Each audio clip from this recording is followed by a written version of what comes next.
Hi, my name's Tom Elliot, here in the studios of radio station 3AW, and it's time for another financial market update for Hodges Real Estate. Well, it's been a pretty interesting month thus far in April. Now, normally April is reasonably quiet because of the Easter holiday. This April, at least in terms of the stock market, has been anything but. Now, a couple of weeks ago, the Chinese economy reported its GDP growth figures.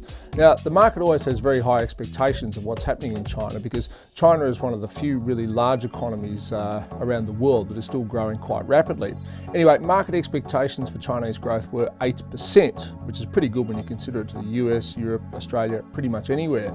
Well, the Chinese numbers came out and they were slightly underwhelming, just 7.7%. As a result, the Australian stock market and global stock markets fell quite sharply. Now, most of the selling thus far has been in the resources stocks. So here, BHP, Rio, Fortescue, they've been hit reasonably hard, particularly Fortescue, which is an iron ore stock only. And the reason is because if the Chinese economy is slowing, then their demand for materials could slow. And of course, if their demand for materials slows, well, that's not good for Australian mineral exports. Curiously, the Australian dollar wasn't all that badly affected. So with the share market, it's just really an issue at the moment of trying to decide, is there a safe haven outside the resource stocks? And it appears that there is. Telstra, for example, is hitting a record high at the moment. Infrastructure stocks like Transurban are being keenly sought after. So it seems that people are going back to wanting to look for dividend yields and away from growth because they're worried that growth is not actually there. Now, the Australian economy is also a bit mixed at the moment. Growth is reasonable at around about 2.75% to 3%. However, and unfortunately, the latest unemployment figures suggest that growth figure could be somewhat optimistic.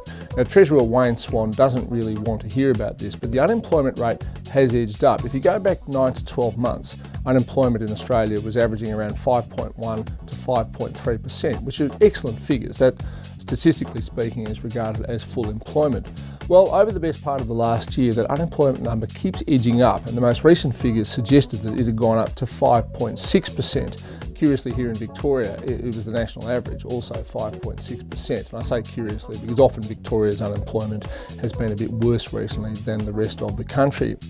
Now, there's an old saying that you can have lies, damn lies and statistics, and you can't put too much store in just one series of numbers for the Australian economy. However, the trend is clear. Job growth is not really occurring in Australia. Again, not something the politicians, particularly on the government side, want to hear, but it appears to be true. So what does that mean? Well, there's a lot of people suggesting that even though interest rates are at record lows at the moment, 3% official, and I must say, if you look at in particular, the 2-year fixed rate you can get at your local bank, plenty of people are able to negotiate a deal of around about 4.89% at the moment, which is pretty much the all-time low since we had fixed interest rates in Australia. So that looks good. However, some senior economists, in particular Ross Garnaut, are out there saying that the Reserve Bank has to do a lot more. And in fact, they want the Reserve Bank to cut interest rates as low as 1%, so from 3 down to 1, which would be another massive cut. In doing so, they hope that the economy could start to grow a bit faster again, but also they'd really like to see the Australian dollar come down. And one of the curious things about the recent sell-off in the share market because of Chinese economic weakness is that the A-dollar hasn't really been all that badly affected. It was around about 104.5 US cents. It's currently a bit under 104, so it's fallen half a cent, but it just seems that around the world, currency traders still see the Australian dollar as a good bet. And that's great if you're a shopper or someone who's planning to travel overseas, but it's terrible if you're an exporter. And of course, another bit of bad economic news we saw that does affect the Victorian economy in the past couple of weeks has been the decision by General Motors Holden to sack 500 workers. 400 of them are in South Australia, but 100 are here in Victoria. And unfortunately, with the problems that the local car industry is facing, one can only assume that that will not be the last of the sackings, that because Australians aren't buying Australian-made cars, more automotive jobs will probably be lost fairly soon. So, is Ross Garnaut correct? Will the Reserve Bank cut interest rates to 1%? My opinion is no, it's not going to happen. I suspect that was more of a thought bubble from him rather than a real prognostication of what's going to happen. Could interest rates be cut a little bit further? The answer is most definitely yes. I still think it's possible, depending on the unemployment figures, that we could see maybe 1/4 to 0.5% locked off official rates over the next 6 months. Will that affect the price at which people borrow? Look, fixed rates are already very, very cheap, and I do think that people do need to think about fixing in some debt if they've got it at the moment. The 2 and 3 year rates are exceptionally good value right now. So overall, what does this mean for the property market?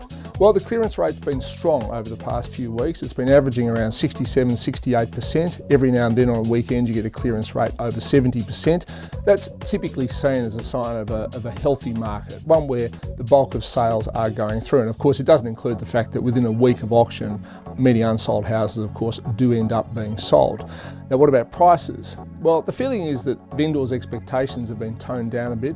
At the same time, the supply of cheap money, the low interest rates I talked about just before, mean that bidders can afford to pay a little bit more. That suggests that house prices are starting to rise. I think people could probably look forward to 5, 6, maybe 7%, depending on where you are this year. And of course, the past 2 years, house prices have been pretty much stagnant. So we are due for some gains fairly soon. So overall, I think it's not a bad time in the housing market right now. The clearance rate is up, interest rates remain cheap. Some people say they could get cheaper, although I have my doubts. Fixed rates, well worth a look at the moment. Thanks for your company, and I look forward to seeing you next month for another edition of the Hodges Financial Markets Update.